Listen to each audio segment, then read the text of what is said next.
খুব মজার লোটে মাছ ফ্রাই আজকে ট্রাই করলাম, আর এটা খেতে এত মজার হয়েছিল, সবাই খুবই পছন্দ করেছে। আর এটাই আজকে আপনাদের সাথে শেয়ার করতে যাচ্ছি। আসসালামু আলাইকুম। আর এজন্য প্রথমে আমি মশলাটা রেডি করে নেব। 3টা কাঁচামরিচ আর সামান্য ধনেপাতা কুচি আমি পাটায় বেটে নিয়েছি। আর এখন সামান্য লবণ আর 1 ফালি লেবুর রস দিয়ে মশলাটা সুন্দরভাবে মাখিয়ে নিচ্ছি।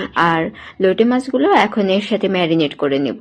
এখানে আমি মোট 6 পিস মাছ নিয়েছি। আর এখন এটা আমি সুন্দরভাবে ম্যারিনেট করে নিব। আর ধনেপাতা আর কাঁচামরিচ লেবু দিয়ে এইভাবে মাখিয়ে রাখলে মাছের যে গন্ধটা থাকে সেটা আর থাকবে না। মাছটা কমপক্ষে 15 থেকে 20 মিনিটের মতো আমি ম্যারিনেট করে এভাবে রেখে দিয়েছিলাম। আর এখন প্রথমে বেসনের মধ্যে চুবিয়ে এরপর ব্রেড ক্রামের মধ্যে চুবিয়ে নিয়েছি। হাতের কাছে ব্রেড ক্রাম না থাকলে পাউরুটির গুঁড়ো বা টোস্টের গুঁড়ো ব্যবহার করতে পারেন। আর মাছগুলো এখন আমার সুন্দরভাবে কোটিং করা হয়ে গেছে। এক এক করে এখন এগুলো আমি ভেজে নিব। আর দেখতেই পাচ্ছেন সুন্দরভাবে আমার এগুলো ভাজা হয়ে যাচ্ছে। যারা লোটে মাছ পছন্দ করে তাদের কাছে কিন্তু এই লোটে ফ্রাইটা খুবই ভালো লাগবে। আর আমার বাসায় সবাই এটা খেতে খুবই পছন্দ করেছে। আপনারা একদিন ট্রাই করতে পারেন।